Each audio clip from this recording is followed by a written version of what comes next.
In Part 1, we considered the topics of term limits and balanced budget. In this part, we'll turn to the topic of religious beliefs. On July 4 this year, 2009, I spoke at the Tea Party rally held at Olympia, Washington. After the selected speakers were done, the organizer of the rally gave audience members a chance to speak to the rally, and maybe about 20 people or so took advantage of the opportunity. Of those estimated 20 people, maybe about 5 people expressed the following theme. The conflict of concern to the rally is fundamentally a religious conflict between good and evil. More specifically, this theme implies that advocacy of fiscal conservatism and minimal government are righteous, divinely ordained causes, while advocacy of fiscal liberalism and big government are by implication evil causes, contrary to divine will. In this view, a person who accurately understands God and is properly related to God will be a fiscal conservative. So by implication, a person who is a fiscal liberal does not accurately understand God and is not properly related to God. I invite you to pause the video on the next slide and explain why you agree or disagree with this theme.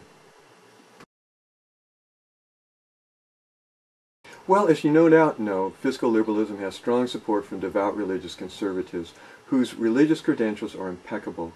Such persons believe that government should be used to implement various forms of charity through the welfare state. The most prominent of these religious conservatives is, of course, former President Jimmy Carter. In this light, I think that it's safe to say that we do not serve the cause of fiscal conservatism well by trying to transform it into a religious crusade and claiming that it is a divinely ordained cause. I think that this harms our cause by introducing needless controversy and irrelevant controversy into the movement. I'd now like to speak to fiscal conservatives who are religious conservatives. Would you rather work with Thomas Jefferson or Jimmy Carter in pursuing your political ends? I invite you to pause the video on the next slide and answer the question. The answer, of course, is Thomas Jefferson. During the 1790s, Jefferson opposed Alexander Hamilton by advocating a minimal role for government. It is true that when Jefferson was later president, he ended up using presidential power and federal power to a greater extent than he had earlier espoused. But overall, Jefferson represents fiscal conservatism and minimal government. So we could work well with Jefferson in pursuing the goals of fiscal conservatism. By contrast, it would be impossible to work with Jimmy Carter because Carter is a true blue Democrat advocating fiscal liberalism and big government. However, as mentioned earlier, Carter is a devout conservative Protestant, holding the religious doctrines cherished by conservative Protestants. On the other hand, Jefferson was a sophisticated intellectual who held religion in low esteem and who held Christianity in contempt. It was a wonder to Jefferson that people could believe the Gospels as written, and he created his own version of the Gospels in which he excluded the material that he felt was not credible.